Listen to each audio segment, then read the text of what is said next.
Hát szép jó napot kívánok mindenkinek!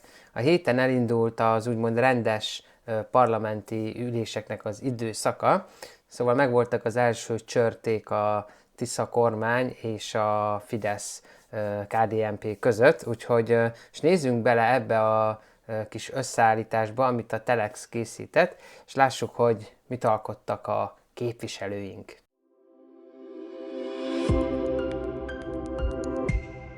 Előtte azonban mi megkérdeztük a képviselőket, hogy mit szólnak a tiszás javaslathoz, ami durván megszigorítaná a parlamenti vizsgálóbizottságok működését. Pénzbírság is járhat, ha valaki nem jelenik meg a vizsgálóbizottság előtt, sőt, hogyha többször nem jelenik meg, akkor akár rendőri elővezetéssel is behozhatják ide tulajdonképpen. Igen, van annak valami bája, amikor a vizsgálóbizottságokat olyan hatáskörrel akarják felruházni, amely egy karhatalomra emlékeztetett esetben, olyan hatáskörrel, amely az igazságszolgáltatás szerepét akarja átvenni. Én azt gondolom, hogy ez cirkusz.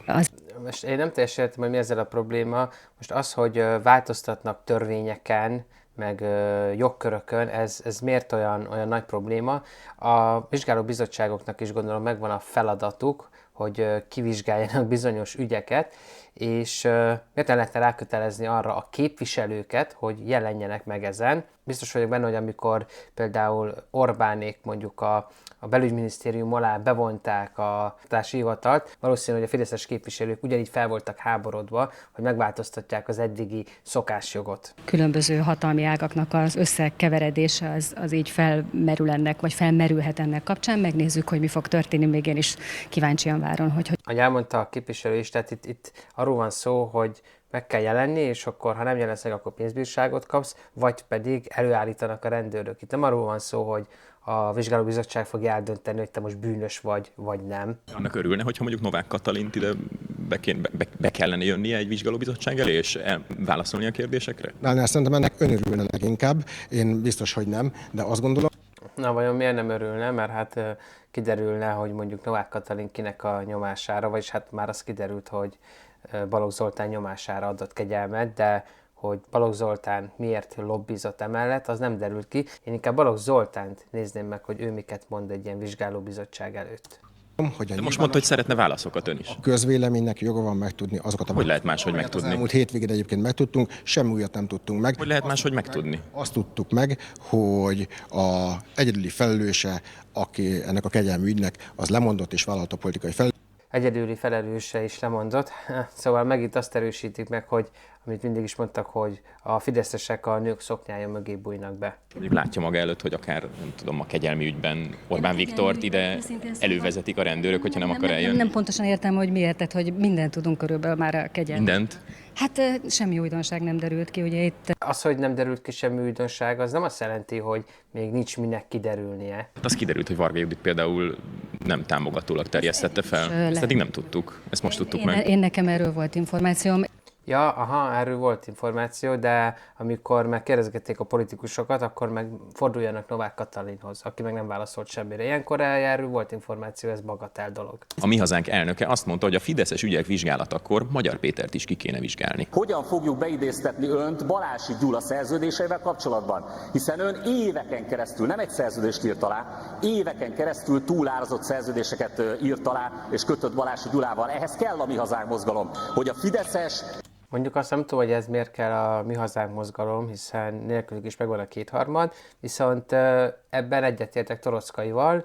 Nyilván Magyar Péter is egy ideig, vagy egy jó sokáig ugye a Fideszt erősített és pozíciókban is volt. Az ő ügyeiről is beszéljenek, vagy legyen egy vizsgálóbizottság, mondja el a saját álláspontját, hogy mennyire voltak ezek a szerződések túlárazva, ezeket milyen nyomásra kellett, vagy ha volt nyomás aláírnia, és miért írta alá. Ez teljesen jogos Toroczkai részéről. A tisztás képviselők múlt héten egy olyan alkotmánymódosítást nyújtottak be, ami 8 évben korlátozna, hogy meddig lehet valaki Magyarországon miniszterelnök. És hát Magyarországon egyetlen ember van, aki ezt a 8 évet már betöltötte. Lesz Orbán, vagy Lex Orbán? Szégyennek tartom, hogy Magyarországon ez megtörténhet. Én azt gondolom, hogy amellett, hogy ez visszaható hatályú jogalkotás, de leginkább arról... Most a visszaható hatályú jogalkotást nem kell bemutatni a Fidesznek, azért ők is előszeretettel éltek ezzel a lehetőséggel, illetve azért ne felejtsük már el, hogy Amerikába, ahol ugye a demokrácia fellegvára van, ott is 2-4 évig lehet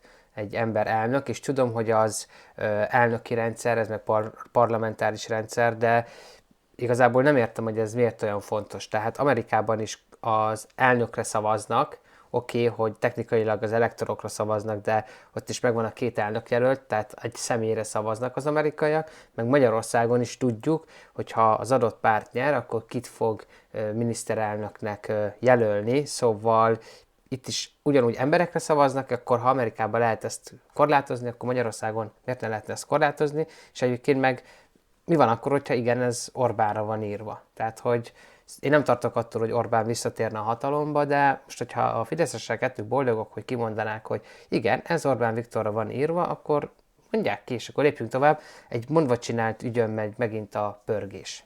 Ja, és tegyük hozzá, hogy a Tiszának ez választási ígérete volt, és ezt maga Gulyás Gergely mondta, hogy ők ellenzékiként arra fognak törekedni, hogy az összes Tisza vállalást kikényszerítsék a pártból.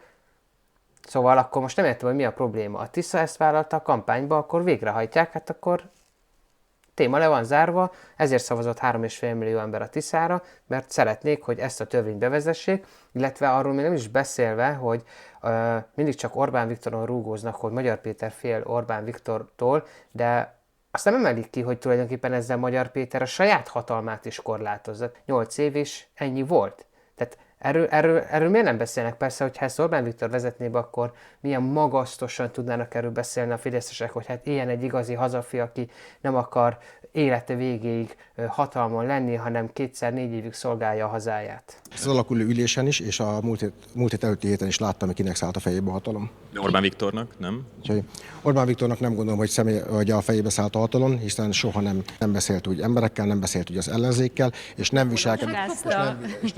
És nem visel. Igen, tehát amikor poloskázta az ellenzéket, illetve amikor rendeletekkel kormányzott, és éjszaka kitalált valamit, aztán már másnap reggel ugye meg is jelent a Magyar Közlönybe, ez nem azt jelenti, hogy Orbán Viktornak a fejébe szállt a hatalom. Kedett úgy, hogy ezt mostanában halljuk. De mi a helyzet akkor a poloskázással? Például egyebek mellett. Szerintem azt gondolom, hogy mindenkinek a saját szavaiért kell vállalni a felelősséget.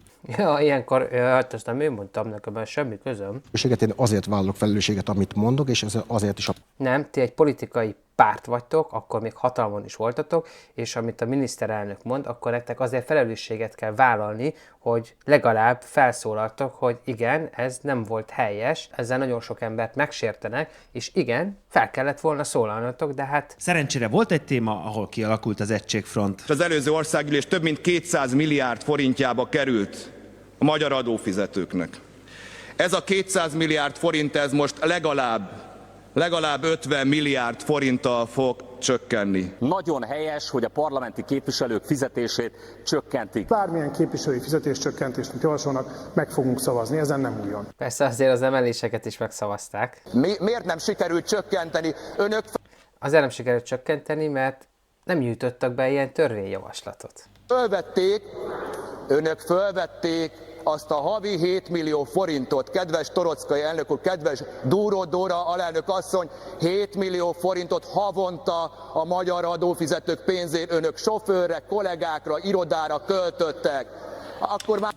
Milyen érdekes ugye ilyenkor a luxizásról beszélni, amikor ugye Torocka is felvette a 7 millát. Ha ön azt gondolja, hogy az első 12 évben rossz irányba mentek a dolgok, elnök asszony, kérem biztosítsa, hogy zavart nem tudja mondani a felszólalást. Kérem, hallgassuk a felszólalást figyelemmel. A magyar emberek világosan elutasították. Kérem, hogy fejezze be a mondatot, legyen szíves. Megtisztelne, hogyha hagyna szóhoz jutni. Ön miatt járt le az idő, már ne haragudjon. Kérem, hallgassuk figyelemmel. Itt a kritikusoknak abszolút igazat adok. Magyar Péternek ezt nem kellene csinálni, tehát egyrészt hallgassa meg az ellenzéki felszólalásokat, és utána reagáljon, illetve nem is kellene ezt a stílust nagyon sokáig csinálni.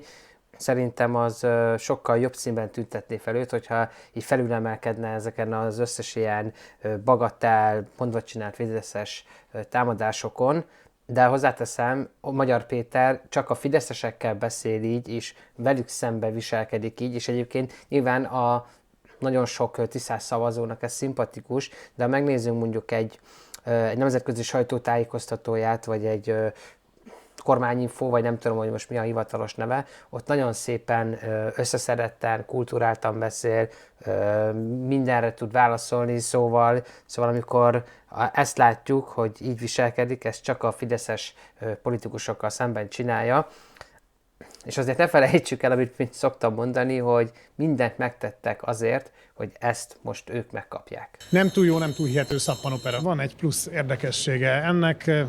Én ezt igyekeztem korrekt módon kezelni, a miniszterelnök úr azt mondja, hogy ő is igyekezett így kezelni, és nyilván mindkettőnknek megvannak a sérelmei, de hát ez már ránk tartozik. Az helyén Nem tud nagyon mit csinálni Gulyás, mint hogy visszafogja magát, és ő próbál a higgadt maradni, mert hát nem nagyon tud mivel érvelni, másrészt meg gyakorolni kell a vitákat a parlamentben, hiszen évekig erre nem nagyon volt példa.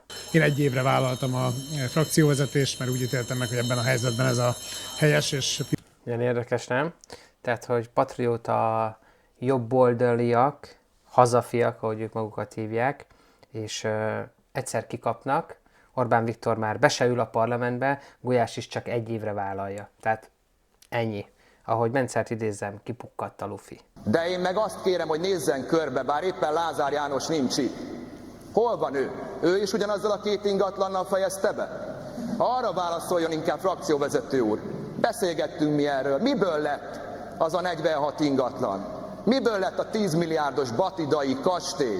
Hát igen, amúgy ezekről kellene beszélni, hogy mondjuk igen, Lázárnak hogy lett ennyi ingatlana, és mondjuk ezt kéne minden nap az M1-en nyomatni reggel, délben, este, meg minden órában a híradóba. No, hát érdekes időszak elé nézünk. Mondjuk úgy, hogy még egy darabig elnézem ezt az Abszolút Filmszínházat, és megértem azt, hogy ez egy lehetőség végre, hogy szembesítsék a fideszeseket azokkal a dolgokkal, amiket elkövettek, és hogy most nem tudnak elbújni a kérdések elől. Mondom, még egy darabig ezt úgy élvezettel elnézem, de valóban jogosak azok a kritikák, hogy azért ezt hosszú ideig nem lehet csinálni. Zárójelesen megjegyzem, egyébként amúgy a törvényalkotás zajlik, és azokat a törvényeket nyújtják be a parlamentbe, amiket ugye tulajdonképpen Magyar Péter a kampányában megígért. Azok történnek, amiket megígértek, csak mellette van egy kis cirkusz a parlamentbe.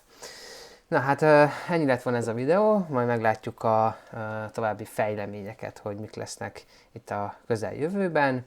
Írjátok meg kommentbe, hogy ti mit gondoltok ezekről a vitákról, vagy mit gondoltok Magyar Péter viselkedéséről. Köszönöm, hogy megnéztétek ezt a videót, hamarosan jövök egy újabb tartalommal, addig vigyázzatok magatokra. Sziasztok!